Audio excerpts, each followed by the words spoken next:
கோரிக்கைகள் சின்ன சின்ன விஷயங்கள் தான் வைக்கிறோம். ஒண்ணு, தனித்துறை ஆக்கணும். ஐசிடிஎஸ் திட்டத்தை தனித்துறை ஆக்குங்க. இன்னொன்னு, ஓய்வு பெறும்போது லம்சம் அமௌண்டா ஊழியர்களுக்கு 10 லட்சமும் உதவியாளர்களுக்கு 5 லட்சமும் வழங்கிடுங்க. ஓய்வு பெறும்போது மருந்து மாத்திரை செலவு கூட வாங்க முடியல, நம்மளால மருந்து கூட வாங்க முடியல, அதுக்காக 9,000 கொடுத்துருங்க.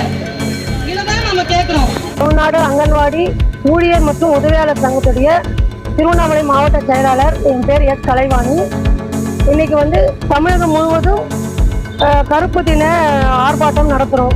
ஏன் நடத்துகிறோன்னா, திரு வாஜ்பாய் அவர்கள் பதவியில் இருந்த காலத்தில் மாநிலங்கள் முழுவதும் அவங்க நினைச்சா ஐசிடிஎஸ் திட்டத்தை தனியார் மயம் ஆக்கலாம் அப்படின்ற ஒரு மசோதாவை கொண்டு வந்தாரு.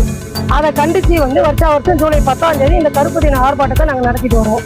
இதில் எங்கள் முக்கியமான கோரிக்கை என்னன்னா, எங்கள் ஐசிடிஎஸ் திட்டத்தை தனித்துறை ஆக்கணும் ஃபர்ஸ்ட். 2வது, அரசு ஊழியர் ஆக்கணும். 3வது, காலமுறை ஊதியத்தை கொண்டு வரணும். உடனடியாக காலி பணியிடங்களை நிரப்பணும். எங்களுக்கு பிற துறை வேலைகளை எங்ககிட்ட திணிக்க கூடாது. அப்படி திணிக்கிறதுனால குழந்தைங்களுக்கு படிப்பு எல்லாமே பாதிக்குது. அதனால பிற துறை வேலைகளை எங்ககிட்ட திணிக்க கூடாது.